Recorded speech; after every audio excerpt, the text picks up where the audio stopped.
आप party leader Saurabh Bhardwaj ने दिल्ली में स्कूल्स को धमकीआमेज ईमेल्स पर शुबहात का इजहार किया है। सौरभ भारद्वाज ने कहा कि बीजेपी के एक लीडर की तरफ से धमकियों से पहले एक बयान जारी होता है और फिर दूसरे दिन धमकियों के ईमेल मौसूल होते हैं।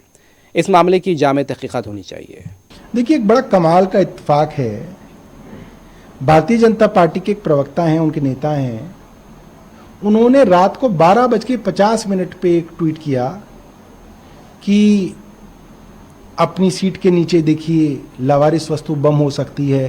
क्या ऐसे विज्ञापनों का समय दोबारा आ रहा है, या ऐसे विज्ञापनों का समय चाहिए तो कांग्रेस को वोट दें।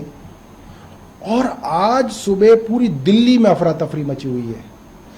कई स्कूलों के अंदर ऐसे झूठे कॉल दिए गए कि आपके यहाँ बम रखा हुआ है। बच्चों के पेरेंट्स के फोन आ रहे हैं, मेरी बेटी के यहाँ से फोन आ रहा है। लोग पैनिक में हैं कि हम बच्चों को ले आएं। अभी तक कहीं बम नहीं मिला है। तो ये बड़ा अजीब सा इत्तेफाक है। भारतीय जनता पार्टी के प्रवक्ता ये कहें, सुबह इस तरह की कॉल आए।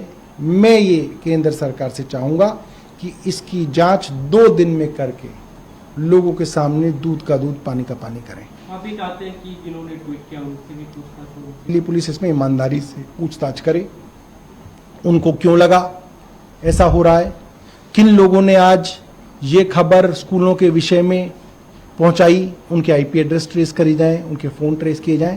दिल्ली पुलिस के लिए तो कुछ भी बहुत मुश्किल नहीं है। इनके पास लेटेस्ट टेक्नोलॉजी है, पूरी दुनिया इनकी बात सुनती है।